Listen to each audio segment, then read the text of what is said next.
pessoal, essa semana então a nossa aula vai ser sobre função afim. Lembrando que na aula passada a gente viu sobre o que é uma função, alguns elementos da função, que é o domínio, contradomínio, conjunto imagem, e a gente viu também como construir o gráfico de uma função. Então agora a gente vai estudar um tipo bem específico de função que a gente chama de função afim. A gente vai ver como que é o tipo dessa função. Então, o objetivo dessa aula é conceituar a função afim e construir o seu gráfico. Bom, o que é função afim? Função afim a gente chama de função polinomial do primeiro grau. Por quê? Porque ela tem o formato aqui de um polinômio do primeiro grau, ou seja, o maior expoente aqui, o expoente de maior grau aqui é 1, então é do primeiro grau. Logo, ela tem esse formato aqui, sendo que o A e o B aqui estão representando números, ok? Então, por exemplo, eu trouxe alguns exemplos de função afim aqui, ou seja, função do primeiro grau.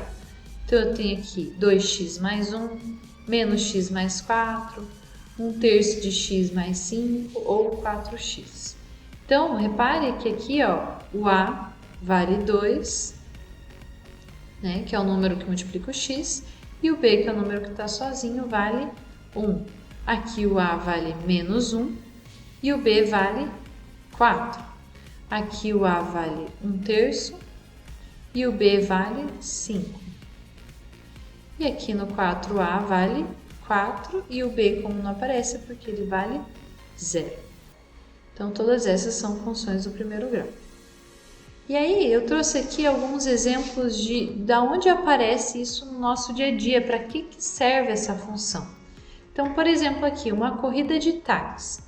Quando você vai pegar um táxi, ele sempre tem um valor fixo e mais um valor que é variável, ok? Então, por exemplo, vamos supor aqui que a corrida de táxi, o valor que eu vou pagar, ele começa com R$5, é o valor fixo.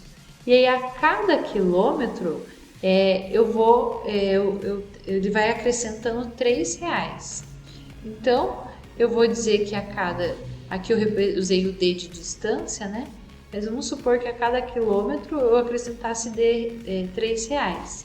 Então, eu vou multiplicar cada quilômetro por 3. Então, se eu andar 1 quilômetro, vai ser 3 vezes 1, que é 3. Então, se eu andar 2 quilômetros, 3 vezes 2. Se eu andar 3, 3 vezes 3. E assim por diante. Então, tem um valor fixo e um valor variável. Repare que isso daqui é uma função do primeiro grau, só que aqui, ao invés de usar x, eu usei a letra D. Outra situação que aparece no nosso dia a dia, a função do primeiro grau, é a aplicação a juros simples. Então, olha só, imagina que eu fui na minha conta do banco e coloquei um capital lá de R$500. Suponho que isso seja juros simples, Coloquei lá R$500, então é o valor que eu tenho aqui. E ele rende a uma taxa de 10%, ou seja, a cada mês vai render 10% desses R$500. 10% de R$500 é 50, Então, a cada mês eu vou ganhar mais R$50, mais R$50, mais R$50. Então, a fórmula para eu calcular o montante do dinheiro que eu tenho, então eu chamei de M aqui o montante, é R$500, que é o valor que eu coloquei, mais 50 vezes o tempo, que é o número de meses que eu deixei lá. Cada mês, R$50. Se eu deixar 2 meses, 50 vezes 2, que é 100. Se eu deixar 3, 50 vezes 3. E assim por diante. Isso daqui também é uma função do primeiro grau, só que aqui a minha incógnita é o T. O lucro sobre a venda de um produto também. Por exemplo, se o custo do produto for R$500 mais 10 vezes a quantidade de produto que eu produzi. Então, aqui, o custo fixo, por exemplo, com maquinário, aluguel, enfim, de uma empresa, seja R$500. E aí, a cada produto que eu faço, eu tenho que gastar mais R$10, com mão de obra, com obra-prima, alguma coisa nesse sentido. Então, o custo aqui vai ser o custo fixo que eu tenho, mais esse custo variável aqui, que é 10 vezes a quantidade de produtos que eu for produzir. Então, aqui o custo do produto é uma função do primeiro grau. A receita, que é o que eu recebo, vamos supor que eu vendo esse produto por R$60. Então, a receita seria 60 vezes a quantidade do produto que eu chamei de X. Também é uma função do primeiro grau. E o lucro também vai ser uma função do primeiro grau, que é a quantidade, é o meu custo, é a minha receita menos o meu custo, né? O que eu recebi menos aquilo que eu gastei. Esse vai ser o meu lucro.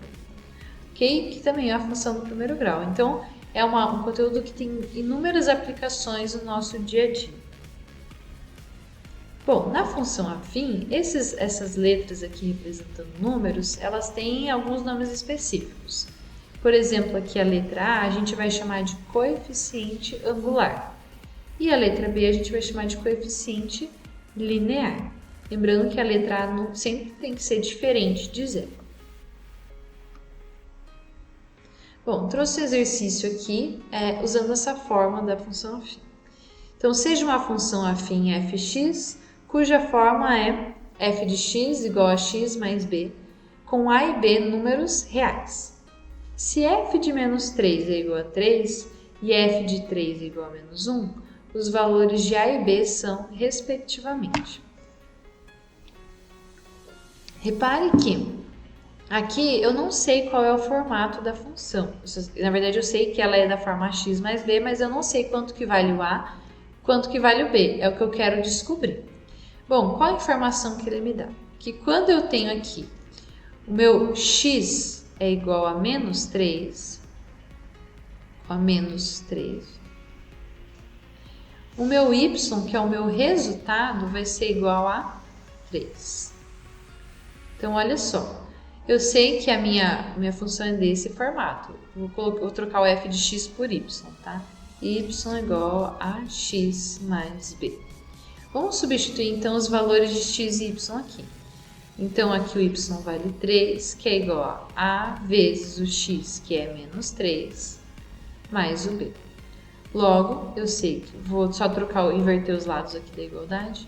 Menos 3 vezes a mais o b é igual a 3. Isso daqui é uma informação que eu tenho. A segunda informação a gente vai tirar daqui, ó. Aqui o x vale 3 e implica que o y vai valer menos 1, que é o resultado aqui. Então, a gente vai vir aqui e vai substituir os valores aqui na minha função, da mesma forma que a gente fez no primeiro caso. Então, eu sei que o y vale menos 1, que é igual ao a, que eu quero descobrir, né? Vezes 3, que é o x, mais b. Logo, eu tenho que 3a mais b é igual a menos 1. Ok? Tenho essa segunda informação. Ok, com isso em mãos, a gente pode resolver esse sistema de equação, né? Que a gente viu lá no 8º ano. Então, eu tenho aqui que menos 3a mais b é igual a 3. E tenho aqui 3a mais b é igual a menos 1. Olha só, repare que quando eu somar essas equações membro a membro, eu vou conseguir eliminar esse 3a aqui, ó, e vou ficar com uma incógnita só, porque eu tenho duas incógnitas e duas equações. Então, eu preciso deixar com uma incógnita só. Então, menos 3a mais 3a vai dar 0. Então, um elimina o outro. B mais b dá 2b. 3 mais o menos 1 vai ser 2. O 2 aqui passa dividindo, esse que está multiplicando passa dividindo. Então, b é igual a 2 divididos por 2. Logo, b vale 1. Ok? Então, eu já sei que o valor do meu b é 1. Se eu olhasse aqui nas alternativas, eu já poderia chutar aqui na letra E. Mas vamos mesmo assim encontrar o valor de A. Então, para isso, a gente vai escolher uma das equações para substituir. Então, eu vou pegar aqui essa segunda aqui, ó. Eu sei que 3a mais b é igual a menos 1. Agora, eu descobri o valor de b, que é 1. Então, eu sei que 3a mais 1 é igual a menos 1. Logo, 3a é igual a menos 1, e esse mais 1 passa para lá, menos também, menos 1. Então, 3a é igual a menos 2. Logo, o a vai valer menos 2 terços. ok? Então, aqui a resposta seria a letra E.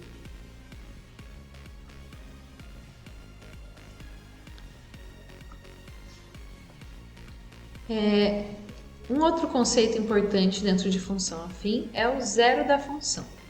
O zero da função é o valor de x para quando o meu f de x é igual a zero, ou seja, quando o meu y é igual a zero, ok? Então, o valor de y neste ponto é zero. Logo, esse ponto vai cortar o eixo x, tá? Então, para a gente encontrar a raiz, ou o zero da função, tá? Esses dois termos são equivalentes, basta a gente igualar o f de x a zero. Ou seja, eu pegar o ax mais b e fazer igual a zero. Então, por exemplo, aqui eu trouxe um gráfico da função afim. O zero da função vai ser esse valor de x aqui, ó, que corta o eixo x, ok? Então, o gráfico da função afim, se eu pegar uma função e for colocando todos os pontos, o gráfico dela sempre vai ser uma reta. Então, uma função do primeiro grau ou uma função afim, o gráfico dela sempre vai ser uma reta. Eu separei aqui dois planos cartesianos para a gente construir o gráfico de uma função. Então, eu vou fazer aqui dois gráficos. Eu vou fazer f de x igual a x mais 1 e vou fazer o gráfico, vou chamar de função de g, né? G de x igual a menos x mais 1. Então, olha só. Para eu construir o gráfico, eu tenho que ir atribuindo valores para x. Então, repare aqui, quando x for zero, quanto que vai valer o meu y, o meu resultado? Bom, se o x aqui for zero, 0 mais 1 vai ser 1. Logo, o meu resultado vai ser 1. Então, com o x0, o y vai ser 1. Então, eu tenho que marcar esse ponto aqui, 0, 1. Quando o x é 0 e o y vale 1. Bem aqui.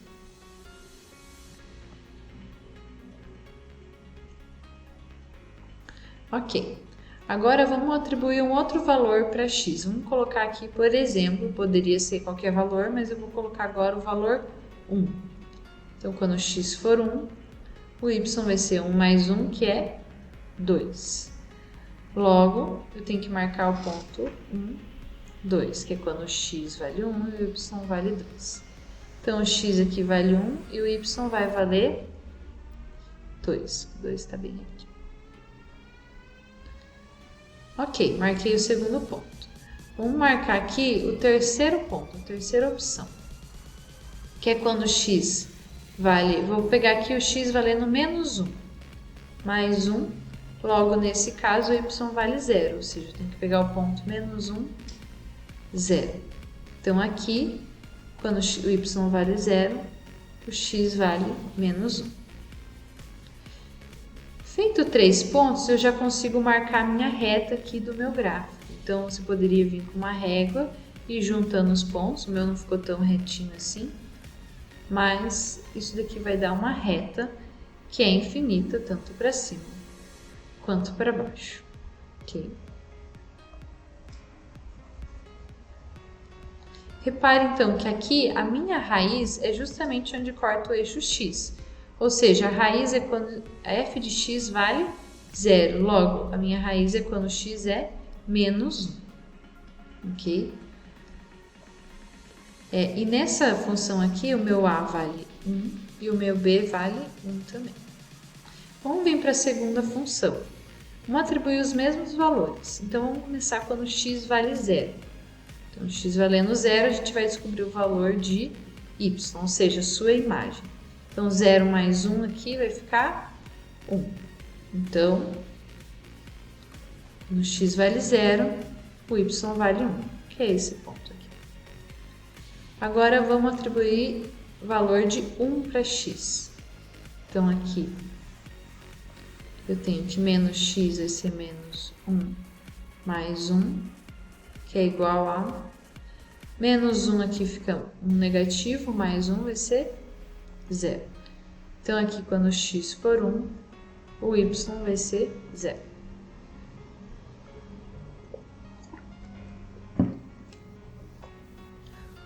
Logo,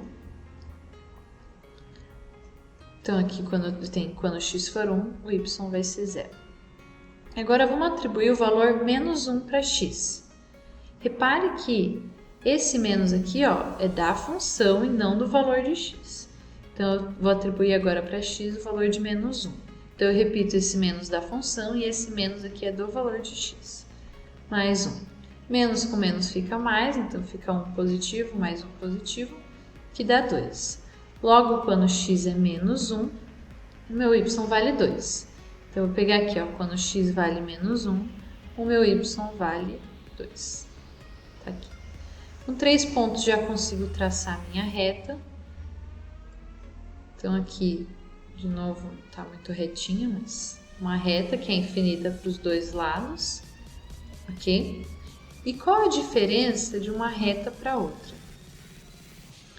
Então, aqui, o zero da minha função é 1 positivo, ok? Porque é quando corta o eixo x, ok? O meu a aqui vale menos 1 e o meu b vale 1 positivo, então aqui é menos 1. Vou colocar mais para baixo para ficar mais visível. O meu a vale menos 1 e o meu b vale 1 positivo. Então, qual que é a diferença desse gráfico para esse?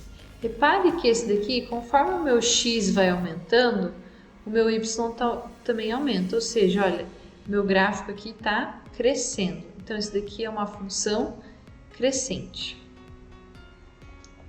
Agora, nesse caso, quando o meu x aumenta, o meu y vai diminuindo. Logo, esse daqui é uma função decrescente. Mas o que vai determinar? Repare que eu tenho aqui duas funções muito parecidas. O que mudou de uma para outra? Mudou o sinal do a. Então, aqui o meu a é positivo. Então, toda vez que eu tenho uma função no primeiro grau que o a é positivo, ou seja, o coeficiente angular é positivo, vai ser uma função crescente. Agora, se o meu coeficiente angular for negativo, então vai ser uma função decrescente, tá? Isso vale para qualquer função afim. A positivo, função crescente. A negativo, função decrescente. Então, esse a gente vai chamar de coeficiente angular. Ele vai determinar, então, quando a função é crescente ou decrescente. Uma observação interessante é que o b, quando a gente construir o gráfico, vai ser justamente quando x vale 0. Então, o meu b aqui da função ax mais b, ele é justamente quando x vale 0. Então, o meu y vai valer exatamente b quando x for 0, ó, porque quando for 0 aqui vai zerar todo esse membro aqui, vai sobrar só o b. Logo, esse valor aqui, ó, que a minha reta corta o eixo y, é justamente o valor de b, ó, vale 1 e vale 1. Isso vai valer para todas as retas. Então, aqui eu tenho um gráfico, não está tão claro aqui, mas a gente já vai ver aqui, que ele é uma questão que pede para a gente determinar a lei de formação da função f, cujo gráfico está representado abaixo. Então, olha só. A gente pode ver aqui que eu tenho os pontos. Esse ponto aqui é o ponto 1, 3. E esse daqui é o ponto menos 1, menos 1. Ok? Bom, com esses dois pontos eu já consigo determinar qual é a formação da função. Lembrando que é uma função no primeiro grau, então ela tem a forma x mais b. Eu poderia verificar que quando f de 1, que f de 1 vale 3 e f de menos 1 vale menos 1, e utilizar o mesmo procedimento que a gente usou lá no começo naquele outro exercício. Tá? Mas aqui a gente tem algumas outras informações. Eu tenho um terceiro ponto aqui, ó, que é quando o x vale 0, o y vale 1. Logo, nesse caso aqui, ó, numa função do primeiro grau, quando o x vale 0, vamos olhar aqui, ó, se fosse a vezes 0 mais b, a vezes 0, independente do valor de a, vai dar 0. Então, isso daqui é 0 mais b, logo isso é igual a b. Então, se aqui o meu y deu 1, significa que o meu y vale, na verdade, o meu b vale 1. Então, a gente tem aqui, então eu sei que 1 é igual a vezes 0 mais b. Então 1 é igual a vezes 0 dá 0, então 1 é igual a b. Então a gente já encontrou o valor de b. A gente sabe que b vale. Agora é só a gente pegar um outro ponto e aplicar aqui na minha função. Por exemplo, vou pegar aqui esse ponto, menos 1, menos 1. Então eu sei que o y ou f de x, né?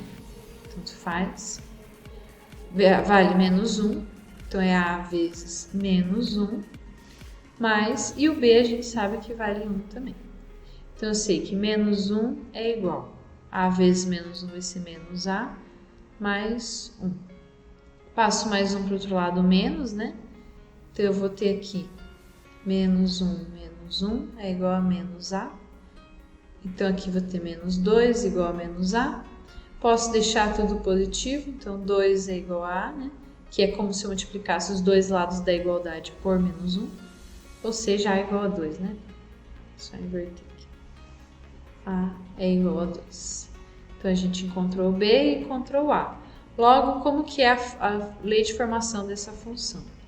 Eu tenho que f de x é igual a 2 vezes a mais 1, que é o, 2 vezes o x, né? Mais 1, porque agora eu sei que o a vale 2 e o b vale 1. Tá, tendo agora conhecimento do gráfico, a gente pode fazer o estudo do sinal de uma função. O que é o estudo do sinal? É determinar quando que a minha função é positiva, quando ela é negativa e quando ela é igual a zero, ok? Então, é quando os resultados ou a imagem da minha função assumir esses valores. Isso é muito importante, por exemplo, para quando a gente estuda a função lucro, por exemplo. É bom eu saber para quais casos ou para quais quantidades de produto eu vou ter um lucro positivo e para quais quantidades de produto eu vou ter um lucro negativo. Então, isso é um conceito muito importante.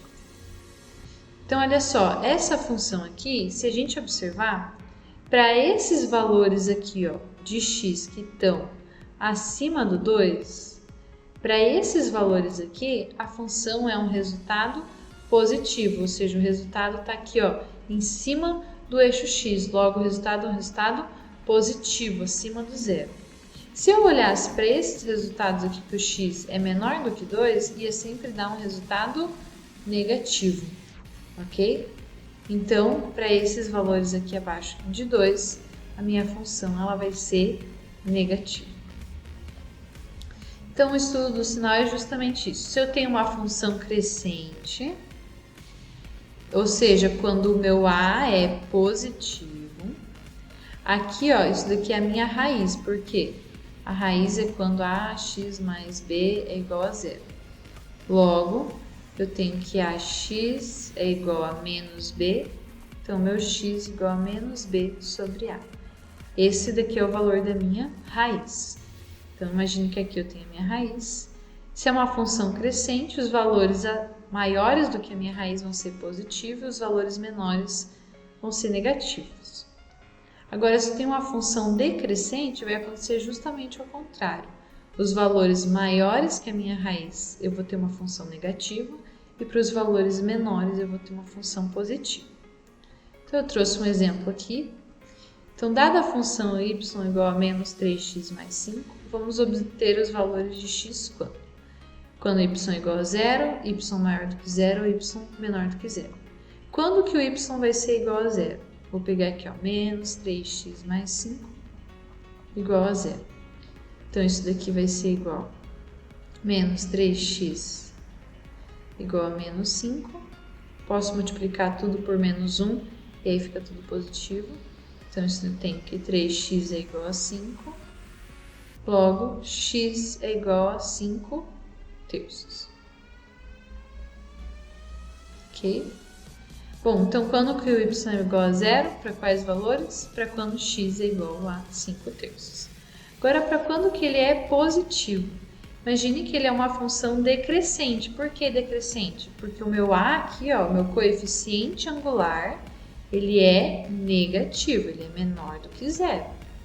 Se ele é negativo, então eu vou ter uma função decrescente. Então eu posso imaginar aqui, ó, uma reta e uma função aqui caindo.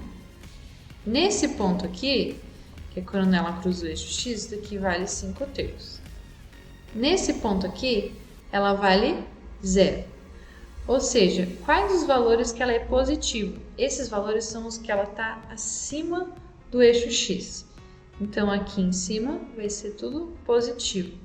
Quais valores são esses? Todos os valores menores que 5/3. Então, y é maior do que 0, ou positivo, para todo x maior do que 5/3. Perdão, menor, né? Para cá é menor. Maior do que 5/3. E quando que a minha função é negativa? Quando ela estiver para cá. Ou seja, para todos os valores maiores do que 5/3. Para a gente comprovar isso, vamos pegar, por exemplo, um valor menor do que 5/3. Vamos pegar, por exemplo, o valor 0. Se x for 0, então isso daqui vai ser 5, ou seja, o resultado é positivo, ok? Agora, vamos pegar um valor aqui que seja maior do que 5/3. Por exemplo, 2. 2 é maior do que 5/3. Se eu colocar aqui, ó, menos 3 vezes 2 dá menos 6, menos 6 mais 5 vai dar menos 1, logo o resultado é negativo. Então, esses são os valores para cada situação ali. Ok, então para encerrar aqui, a conclusão que eu trouxe é sobre o princípio de semear e colher que está nesse conteúdo aqui. O texto que eu trouxe é Gálatas 6:7, que diz: não erreis, Deus não se deixa escarnecer, porque tudo que o homem semear, isso também se fará. O conteúdo de função implica numa relação de dependência entre duas grandezas. E a gente também tem essa relação de dependência entre aquilo que a gente planta e aquilo que a gente colhe. Então, essa relação, aquilo que nós plantamos, nós vamos colher, é uma relação de dependência entre uma grandeza e outra. E a gente precisa aprender a semear tudo na vida das pessoas, no nosso estudo, e a gente vai colher tudo isso em volta.